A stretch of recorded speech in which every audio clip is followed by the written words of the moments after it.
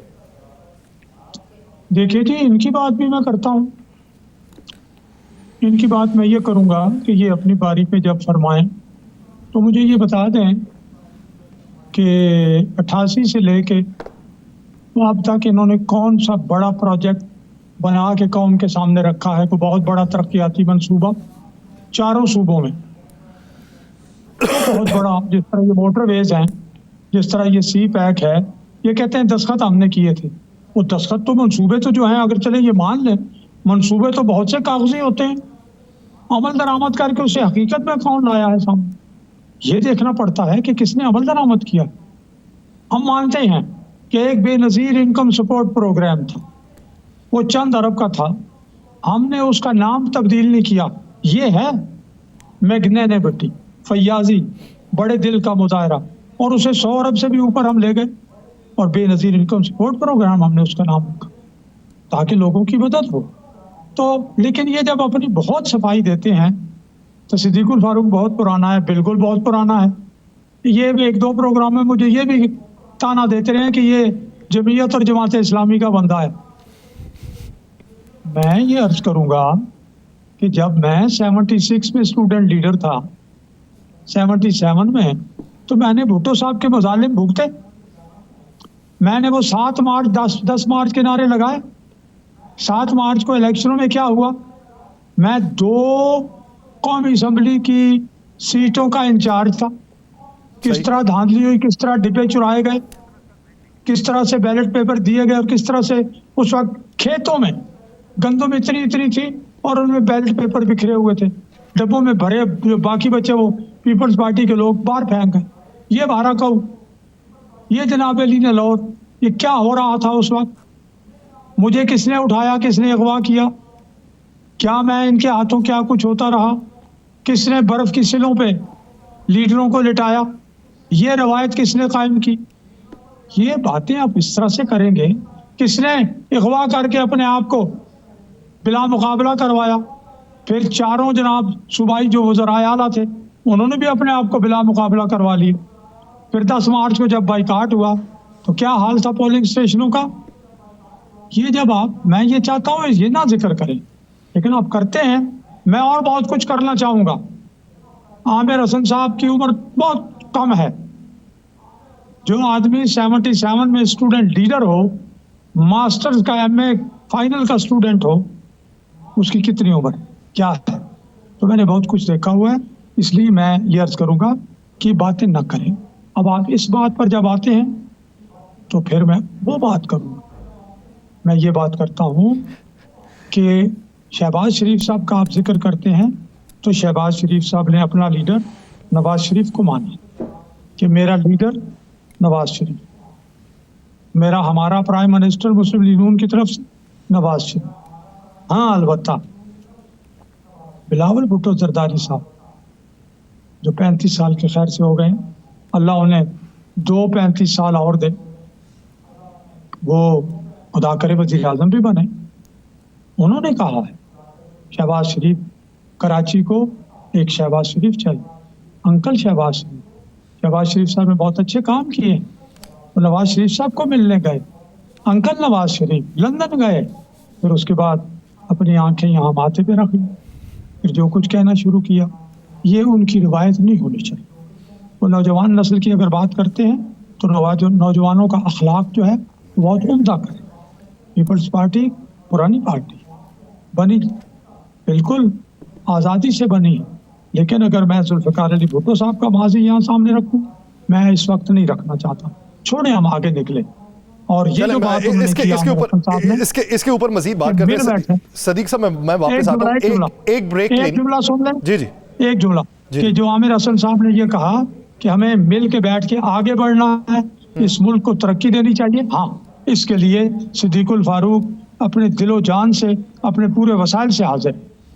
یہ بھی اچھا ہے کہ گلے کر لیے جائیں, دل صاف کر لیا جائے اور اس کے بعد بیٹھ لیا جائے, لیکن یہ گلوں تسلسل ہے وہ بڑھتا ہی چلا جاتا ہے. صدیق الفاروق صاحب نے کہا کہ ماضی کا تذکرہ اگر کرنا ہی ہے تو پھر کھول کے کر لینا چاہیے اور اگر نہیں کرنا تو پھر آگے بڑھنے کی بھی توقع کرنی چاہیے. اس کے اوپر بیرسٹر عامر صاحب کی طرف میں جاؤں گا, لیکن اس سے پہلے ناصر خان موسیٰ زئی صاحب سے ایک سوال ہے. ناصر خان صاحب, جمعیت علماء اسلام فے کو جب پاکستان مسلم لیگ نون نے کے پی کے اندر کلی طور پہ اتحاد کی بات کی تو انہوں نے جواباً یہ کہا کہ مجھے یاد ہے جمعیت علماء اسلام فے کے مفتی کفایت اللہ صاحب کا, کہ انہوں نے کہا تھا کہ پاکستان مسلم لیگ نون کی کے پی کے اندر وہی حیثیت ہے جو جمعیت علماء اسلام فے کی پنجاب کے اندر ہے. وہ سمجھتے ہیں کہ جنوبی پنجاب میں ان کی کچھ نشستیں نکل سکتی ہیں اور 5 سے 6 نشستیں ان کے خیال میں موجود ہیں. تو اس کا مطلب یہ ہوا کہ پاکستان مسلم لیگ نون 5 سے 6 نشستیں کے پی میں نکال سکتی ہے. لیکن وہاں پہ شرط کی بات یہ تھی کہ کچھ لو اور کچھ دو کی پالیسی کے اوپر عمل پیرا ہونا چاہیے کہ آپ ادھر اگر ہم سے حصہ مانگتے ہیں تو ہمیں پنجاب میں حصہ دیں. پاکستان پیپلز پارٹی سے آپ نے بغیر اس شرط کے حامی بھر لی ہے کہ ہم اتحاد کر لیتے ہیں. یاسر صاحب, بیسیکلی جو مولانا فضل الرحمان صاحب ہے اس نے جو وہ سیاست کرے مفاہمت کی سیاست کرے. بیرسٹر صاحب ایک طرف کہہ رہے ہیں کہ ہمیں ساری چیزوں کو بھلا کے آگے جانا چاہیے اور ایک دوسرے سے مل کے پاکستان کے لیے اور اس قوم کے لیے سیاست کرنی چاہیے, لیکن دوسری طرف وہ ساری باتیں وہ کہہ جاتے ہیں جو میرے خیال میں جو ان کو اپوزیشن میں یا کسی چیز میں بیٹھ کے وہ کہتے ہیں. مولانا فضل الرحمان صاحب جس طریقے سے خیبر پختونخوا میں جمعیت کی ایسی ہولڈ ہے, ایسی سپورٹ ہے جس طریقے سے سندھ میں پیپل پارٹی کی ہے اور پنجاب میں نون لیگ کی ہے, تو ہونا یہ چاہیے تھا کہ پنجاب میں اور سندھ میں جس طریقے سے مولانا صاحب نے ان لوگوں کو کہا ہے, ویلکم کہا ہے اور اپنی جو سٹرانگ ہولڈ ہے, جو سپورٹر ہے, ان کو ویلکم اس کو کہہ دیا ہے, تو نون لیگ کو بھی چاہیے تھا اور پیپل پارٹی کو بھی چاہیے تھا کہ نون لیگ پنجاب میں ان کو ویلکم کہے اور جہاں پہ ہمارے کینڈیڈیٹ سٹرانگ کینڈیڈیٹ ہے ان کو اپنی سیٹ, اپنے جو کینڈیڈیٹ ہے وہ ان کو حمایت کرے ہمارے کینڈیڈیٹ کے. اس طریقے سندھ میں بھی ہونا چاہیے تھا, لیکن بدقسمتی سے یہاں سے جب پیپل پارٹی کہہ رہے کہ تو سندھ میں ہماری سٹرانگ ہولڈ ہے, ہم کسی طریقے سے ان کو شیئر نہیں دیتے ہیں یا ان کی ہمارے کینڈیڈیٹ کو سپورٹ نہیں کرتے ہیں. اسی طرح پنجاب میں بھی نون لیگ والے ہمارے ساتھ کر رہے ہیں. تو یہ مولانا صاحب کا بڑا پن ہے کہ اپنے سٹرانگ ہولڈ کی ایریا میں بھی ان کو ویلکم کہتے ہیں اور ان کو اپنے ساتھ چلاتے ہیں, تو یہ ہوتی ہے مفاہمت. تو میرے خیال میں نون لیگ کو بھی اور پیپل پارٹی کو بھی چاہیے کہ جس طریقے سے مولانا صاحب ان کو ویلکم کہتے ہیں, ان کا ساتھ دیتے ہیں, وہ بھی اپنے دو صوبے میں ان کو ویلکم کر ان کو جگہ دے. جہاں تک آپ نے لیول پلینگ فیلڈ کا کہہ دیا, تو میرے خیال میں جو لیول بھی ہے, پلینگ بھی ہے اور فیلڈ بھی ہے, لیکن جو پولیٹیکل پارٹی جو نعرہ لگاتے ہیں تو میرے خیال میں وہ صرف پتہ نہیں کہ وہ کس طریقے سے لیول پلینگ فیلڈ چاہتے ہیں. اور جو خیبر پختونخوا کی میں خصوصاً بات کروں گا, جو آپ نے کہا کہ نئے ووٹر آئے ہیں اور نئے ووٹروں کی طرف کسی کا رجحان نہیں ہے, ان کو ویلکم نہیں کرے, ان کو اپنے ساتھ ملاتے نہیں, تو انشاءاللہ جو خیبر پختونخوا میں ایک جماعت کی 9 سال حکومت رہی ہے, تو لوگوں کو پتہ چل گیا ہے وہ جو نئے ووٹر لسٹ ایڈ ہو گئے وہ سارے جمعیت علماء اسلام کی طرف جا رہے ہیں, چونکہ ان کو وہی صرف آ رہا ہے, نظر آ رہا ہے کہ چونکہ جو دوسری پولیٹیکل پارٹی ہے انہوں نے خیبر پختونخوا میں بھی حکومت کی ہے, مرکز میں بھی حکومت کی ہے اور ان کی ڈیلیوری کا بھی قوم کے سامنے ہے, خاص کر نوجوانوں کے سامنے. تو انشاءاللہ جو واحد ہے جو ہے میرے خیال میں مولانا صاحب ہے اور ان کی ٹیم ہے, آپ دیکھ لیں گے کہ انشاءاللہ خیبر پختونخوا اور بلوچستان میں ہم کلین سویپ کریں گے, اور جو باقی دوسری ایریا ہے چونکہ ان میں ہم اتحاد میں ہیں, اتحادیوں کے ساتھ ہیں, انشاءاللہ جہاں پر بھی ہمارے کینڈیڈیٹ کھڑیں گے انشاءاللہ وہ جیتیں گے.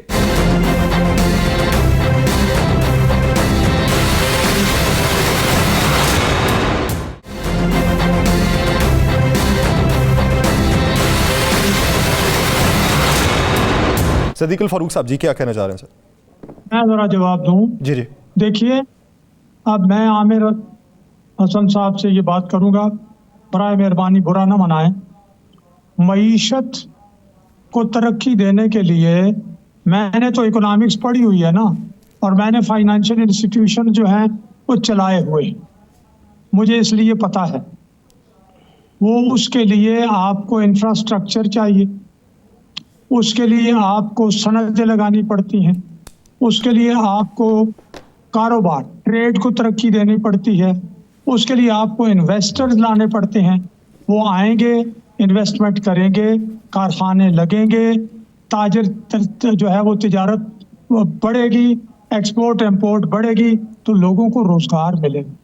اگر آپ خزانے میں سے پیسے لے کے لوگوں کو پیسے دینے شروع کر دیں اور آپ کی سرمایہ کاری نہ ہو, صنعت نہ لگے, تو آپ کی معیشت ترقی نہیں کر سکتی. یہ وہ بات کریں گے جنہیں معیشت کا پتہ ہے کہ معیشت کیسے ترقی کرتی ہے. معیشت امریکہ میں چلے جائیں, برطانیہ میں چلے جائیں, انڈیا میں چلے جائیں. مودی نے کیا کیا ہے کہ آج ان کے ریزرو 500 ارب سے اوپر چلے گئے ہیں. کس طرح صنعت کاروں کو لا کے بلا کے اس نے صنعت کو فروغ دیا ہے, اس نے تجارت کو فروغ دیا ہے, اس نے انویسٹرز کو وہ لے کے آیا ہے. کیسے؟ تب جا کے انڈیا وہاں پہنچ گیا ہے جہاں وہ ہم سے پروگرام لے کے گئے ہیں. نواز شریف کا پروگرام 92 میں وہ بلو پرنٹ لے کے انہوں نے امپلیمنٹ کیا. ہمیں یہاں ہر 3 سال کے 2 سال کے بعد اٹھا کے باہر پھینک دیا جاتا ہے, اور وہ تسلسل سے چلتے ہیں. وہ کہاں پہنچ گئے ہیں؟ روزگار اس طرح ملتا ہے.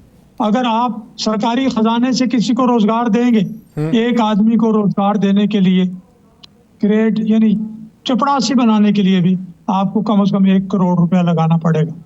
لیکن اگر آپ لوگوں کو پاؤں پر کھڑا کریں گے, 1 لاکھ میں 2 لاکھ میں ایک روزگار کریٹ ہو جاتا ہے. لیکن یہ وہ کر سکتے ہیں جنہیں اقتصادیات کی سمجھ. تو وہ نواز شریف کو پتہ ہے, وہ شہباز شریف کو پتہ ہے کہ ترقی اقتصادیات اس طرح کرتی ہے, ملک اس طرح ترقی کرتا ہے. ان کے دور میں فیصل آباد اجڑ گیا تھا, لوڈ شیڈنگ 20 گھنٹے شروع ہو گئی تھی. لوڈ شیڈنگ پرویز مشرف سے اپنا انہوں نے انہیرٹ کی. اس وقت 4-6 گھنٹے کی لوڈ شیڈنگ تھی. یہ گجر خان میں پہلے مظاہرے ہوئے پرویز مشرف کے دور میں. ان کا کام یہ تھا کہ لوڈ شیڈنگ ختم کرتے, لیکن ان کے ہاں لوڈ شیڈنگ 20 گھنٹے کی ہوئی. وہ لوڈ شیڈنگ الحمدللہ نواز شریف نے ختم کی. صحیح. تب جا کے یہ معاملات. میں عامر صاحب آپ کی طرف واپس آتا ہوں, ناصر خان صاحب کی رائے اس پہ لے لوں. ناصر خان صاحب, کیا اس گفتگو کے اندر شامل ہوں گے, یا اس کو جو پورا منظر نامہ ہے اس پہ باہر بیٹھ کے ہی صرف سن کے اپنی رائے دے سکتے ہیں؟ آپ کی نظر میں, آپ تو دونوں کے پارٹنر رہے, آپ کی جماعت پاکستان پیپلز پارٹی کی بھی اتحادی رہی اور پاکستان مسلم لیگ نون کی بھی. دونوں میں سے سٹینس کس کا مضبوط ہے موجودہ صورتحال؟ یاسر صاحب, میرے نزدیک چونکہ میں خود بھی ان چیزوں پہ بہت زیادہ نظر رکھتا ہوں, صدیق الفاروق صاحب بالکل 100% کہہ رہے تھے. جب بیرسٹر صاحب بات کر رہے تھے تو میں چاہتا تھا کہ بیرسٹر صدیق الفاروق صاحب نے جو جواب دیا وہ میں بھی یہی کہنا چاہتا تھا. جب تک آپ کی معیشت, جب آپ کی پیداوار, آپ کے پروڈکشن, آپ کی سسٹم انفراسٹرکچر ڈیولپ نہ ہو, اس وقت تک آپ ایک اپنے پاؤں پر اپنے ملک کو, اپنے قوم کو کھڑا نہیں کر سکتے ہیں. اگر آپ کے جیب میں پیسے ہیں اور وہ روز آپ گھر کے خرچوں کے لیے دیں گے تو ایک دن وہ جیب آپ کا خالی ہو جائے گا. یہی وجہ ہے کہ ہم IMF اور دنیا کے پاس جا کے بھاگنے کے لیے. لیکن اگر ہمارے پاس انکم کمانے کی ذرائع ہوتے, ہمارے ملک میں اتنے انڈسٹریز ہوتی, اتنا سسٹم انفراسٹرکچر ڈیولپ ہوتا, تو شاید ہمیں IMF کے پاس اور دوسرے اداروں سے لون لینے کے لیے اور اتنا 1 ارب روپے کے لیے ہمیں اتنی محنت سماجت نہیں کرنا پڑتی تھی. سوال ناصر خان صاحب, سوال یہ بنتا ہے کہ وہ انفراسٹرکچر بنانا یا اس کو آگے بڑھانا یا جدت لے کے آنا وہ کس کا کام تھا؟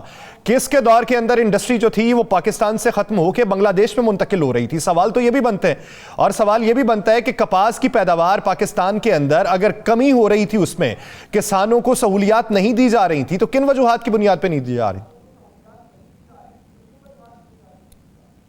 نہیں, آپ کو یاد ہوگا کہ میرے 2008 سے جو 2013 تک حکومت تھی تو اس ٹائم پاکستان میں بجلی کی لوڈ شیڈنگ اتنی انتہا تک پہنچ گئی تھی, جو ہماری انڈسٹریز تھی وہاں پر بھی لوڈ شیڈنگ آئی تھی. لیکن 2013 سے جو 2018 تک جو حکومت آئی ہیں تو وہ انڈسٹریز جو پروڈکشن اور پیداوار کرتے تھے, جس سے ایکسپورٹ ہو رہا تھا اور ہمیں انکم کے ایک ذرائع تھا اور لوگوں کو روزگار کے مواقع مل رہے تھے, تو وہ دوبارہ وہ سٹارٹ ہو گئے. اگر اس کا